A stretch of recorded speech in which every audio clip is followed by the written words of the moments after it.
welcome back. I'm Jessica. Now that we covered the fun stuff in the previous video, now I'm going to cover what you actually teach. So let's hop over to the computer and I'll show you how to find the requirements for your state for the required subjects. So you're going to go to hslda.org and go to Teaching My Kids, Explore Homeschool, or Explore Homeschooling, excuse me. I'm going to scroll down to 7 simple steps to start homeschooling and understand your state's homeschool law. Here, and then find my state. So, or you could just click on the map. So I'm in Washington. So the states are color coordinated by how much regulation the state requires for your homeschool. Once you get to your state, you're going to go down to state mandated subjects. All right, so then I just go down and click this video. I just paused after they were done listing the subjects. So you have spelling, history, social studies. History does fall under social studies, but social studies is more your community and how it works, things like that. Reading, writing, language, science, occupational education. This is teaching your child about occupations they could do. It's basically like exposing them to jobs they could have or career preparation, things like that. Health, math, and an appreciation of art and music. So just follow those steps for your state and you'll be able to see what are the required subjects. You could always do more. We do foreign language, we do appreciation of art and music, and also learn music and learn how to do art. So that probably all falls under there, but check out the previous video for extracurricular ideas as well. Okay, so now that you have a list of subjects, now you need to figure out what you want to do for each one. Now for us, it just says history. So you could do whatever history you wanted. You could do history of music. You could do history of horses. You could follow the classical model where history is divided into a 4-year cycle where you have ancients 1 year, then medieval 1 year, then early modern, and then modern. And you just repeat that 3 times through your child's education. So that they just go deeper each time. So they get a really good understanding of world history. You could do American history. You could do history of your state. You just want to make sure it's not the same history every year, obviously. Now, science is the same thing. You may want to do a little bit of each science, maybe 6 weeks on this one and 12 weeks on this one and 8 weeks on this one, or wherever your interests lie. If you like unit studies or you just want to go child-led, or again, you may want to do a 4-year cycle.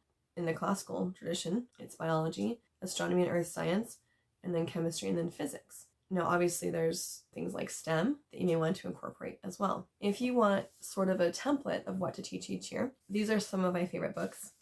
Well-Trained Mind is a classical homeschooling book. She has it divided by the grammar stage, the logic stage, and the rhetoric stage. So grammar stage is like elementary, and then logic is late elementary, junior high-ish, and the rhetoric is high school. And she talks about how to teach each subject and why it's done that way. And then she has resources. So I'll show you. So for history, if you wanted to kind of pull together your own thing, it lists of great men and women to cover under medieval era, general information, multiple pages of it, if you wanted to put together your own curriculum. So this is a really nice way to have a stepping stone for that. And she does that as well for science and all the other stuff in here. She also recommends full curriculums in here that she thinks work really well. My second favorite is Home Learning Year by Year, How to Design a Creative and Comprehensive Homeschool Curriculum by Rebecca Rupp. And she's written a lot of books, not just on homeschooling. She's a very interesting author to read. I really like her stuff. And she does it by grade. And she'll talk about like different things that they are covering and give you resources for them. So I like those a lot. Another one is the core knowledge. It's not Common Core, but it aligns somewhat closely with it. And so they have these for each grade. I'm not sure I think it goes to 8th grade. It might go to 12th grade at this point. For some reason, the 4th grade one is much thinner than the 3rd grade.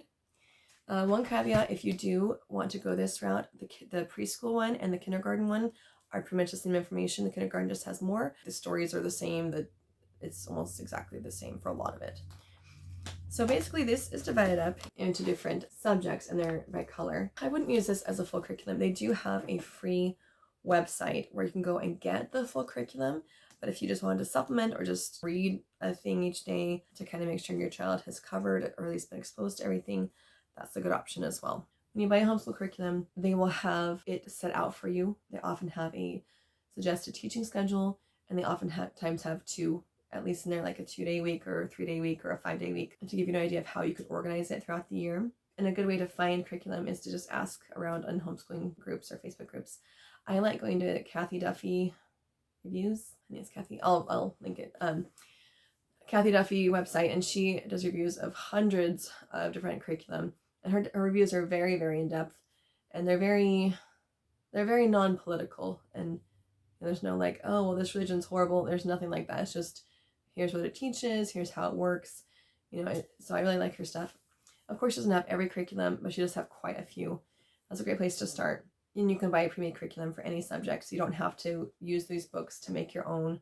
I think a lot of homeschoolers are like, oh, I don't know this subject, or I don't know how to teach this, and that's okay. Other people that do know how have already made the curriculums for you.